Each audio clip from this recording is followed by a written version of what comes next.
Hello, friends, and welcome back to Market Shares. I'm your host, Tony Blodgett, and as of the time that I'm recording this, Jerome Powell is having his last days as Fed Chairman. So let's talk a little bit about what this might mean for those of us in the mortgage and real estate market and what it might mean for the market as a whole.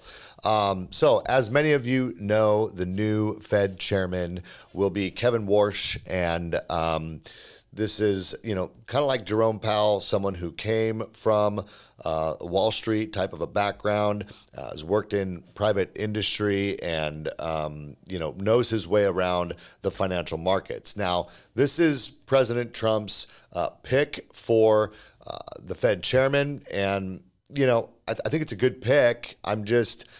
I'm a little surprised because when you think about what President Trump would want in a Fed chairman, which is really someone that will kind of do what he wants them to do as it relates to monetary policy. At least that's the impression that's given by the media.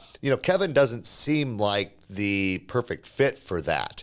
But I think he's going to do a good job. But there is some very marketed differences, I feel like, between Jerome Powell and Kevin Warsh, and we're going to talk a little bit about those. And the first thing that I'll just call out about Jerome Powell is that he's really tried to, I believe, create consensus and stability with the Fed, right? And I think that he's done a pretty good job of that. Where, on the other hand, Kevin Warsh is essentially calling for a regime change at the Federal Reserve. So how that plays out, time will tell, but clearly has not been happy with the way that Jerome Powell has been handling things. And I would say one of the biggest differences is that Jerome Powell has been very comfortable with a significantly expanding balance sheet at the Fed. Matter of fact, it ballooned up to over $9 trillion during COVID. And we know that Kevin's, really wants a much smaller balance sheet for the Fed. But if you think about it, how does that happen in practice? Well, typically you unwind the balance sheet by doing QT, quantitative tightening, selling of assets held by the Federal Reserve. And I don't know about you, but whenever the Fed's selling, typically not good for interest rates, right? And so it's interesting, and this is why I kind of go, this is interesting that this is Trump's pick, because he's made it very clear he doesn't want a large balance sheet. And I don't know how else you get there without selling some of the Fed's assets, and that typically leads to higher interest rates, which is just interesting. And I don't know, that's like a paradox. I don't know how that's going to work itself out. On the other hand, Kevin Warsh has been very critical of Jerome Powell not cutting rates fast enough, especially in this last cycle. Just not taking enough aggressive action to cut rates. And really, I think the way that they're going to look at inflation is going to be very different. I will say that Kevin Warsh is historically known for being quite hawkish on inflation.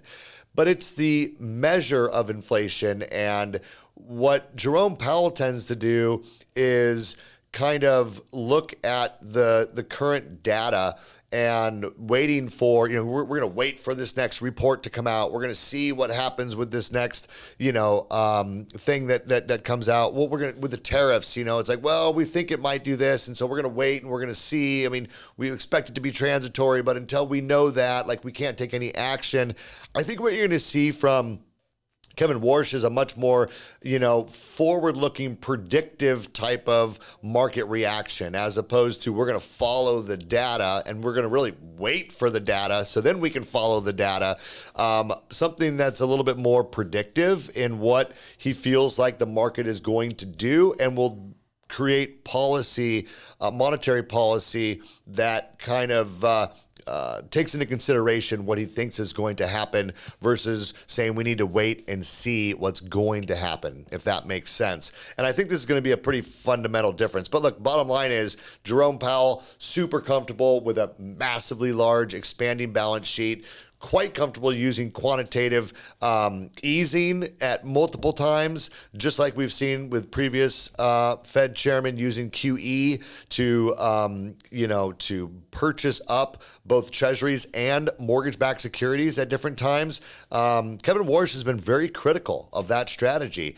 And, I got to say, as a mortgage guy, that was kind of nice, that was kind of nice because look what it did for interest rates. But it does create long-term issues. And so I understand that as well. But I am looking through the lens of a mortgage guy who has benefited a lot from quantitative easing. It just seems like we might not get as much of that from Kevin Warsh. So the question is, how does he, kind of push the president's agenda? Not that I feel like he's not going to be independent. I'll talk about that in just a second.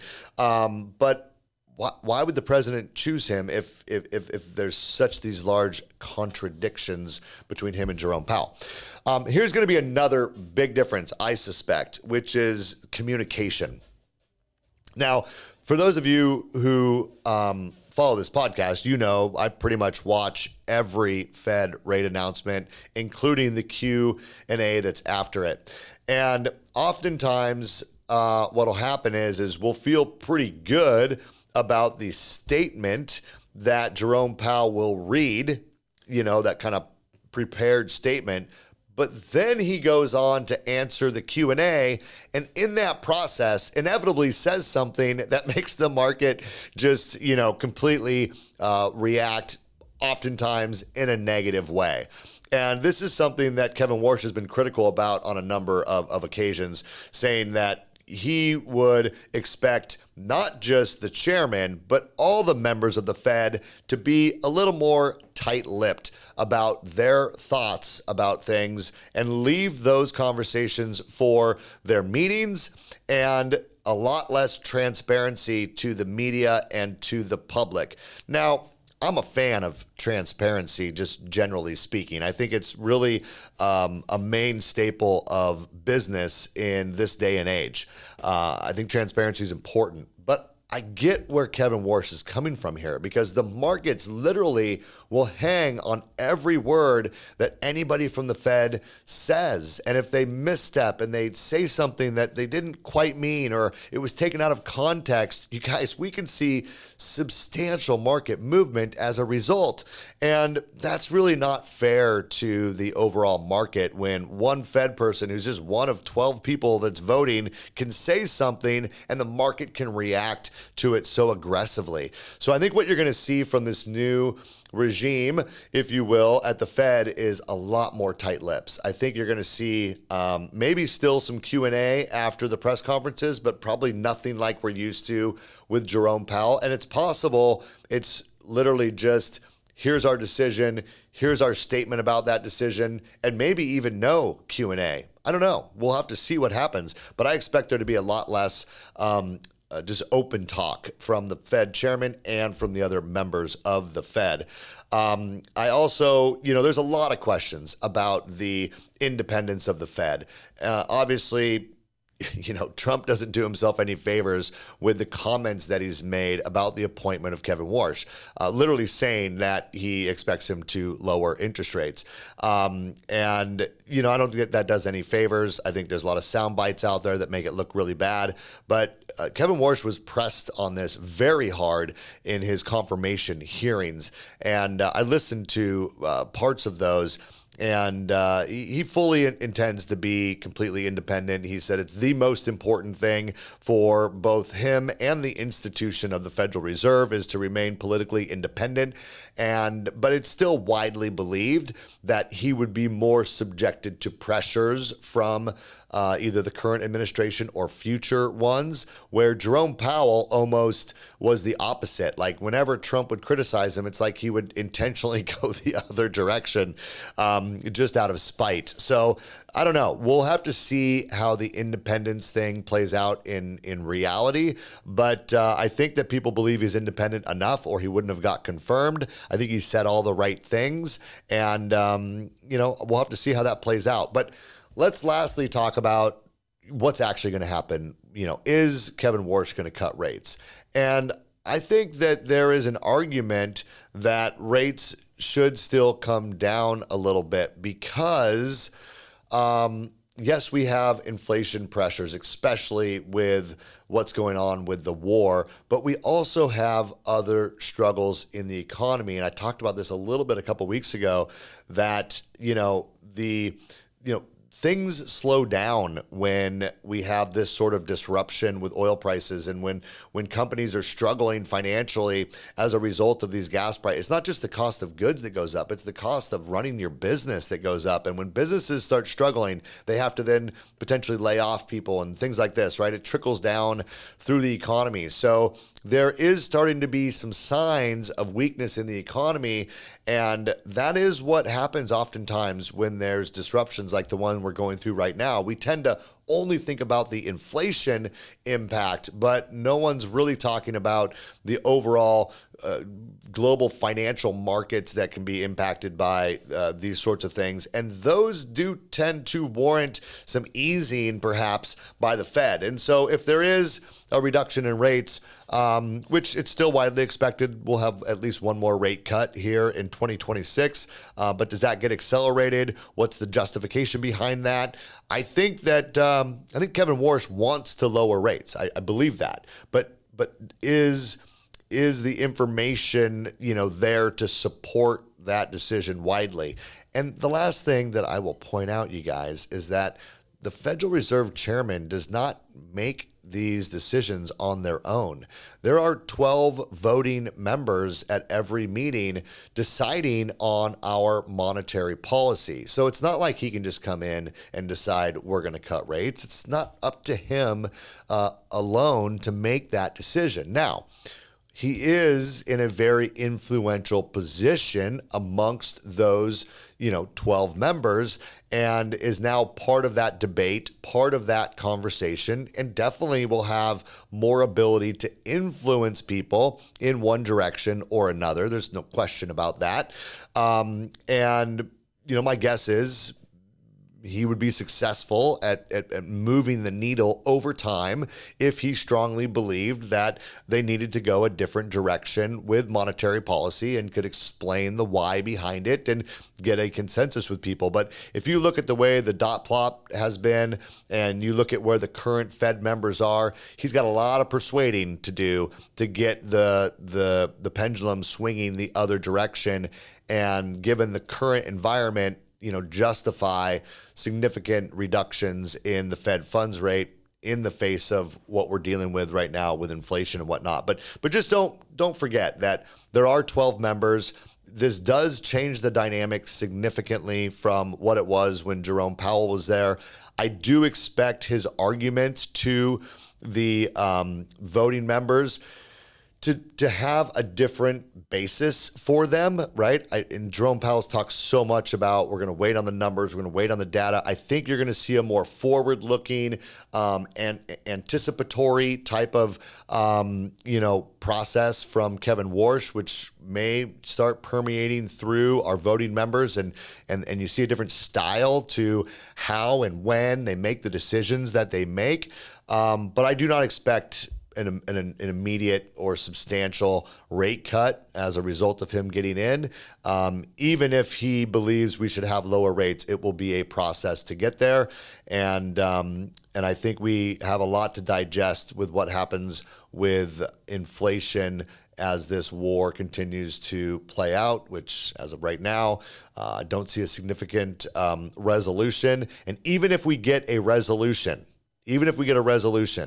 with the UAE coming out of OPEC, with the supply chain being so disrupted for oil, even if this thing was over tomorrow, it's starting to look like we don't have as clear of a lens on exactly where oil prices would land, given how long this has taken and now the changes that are happening as it relates to oil production and the stability of oil prices given the shakeup with OPEC. So lot to kind of unpack and see what will happen there. But you guys, that's my take. Look, I am excited, I think, a little bit for a new regime with the Federal Reserve. I tend to agree that I'm not a huge fan of these massive balance sheets. It just doesn't seem like that's the right role for the Fed is to own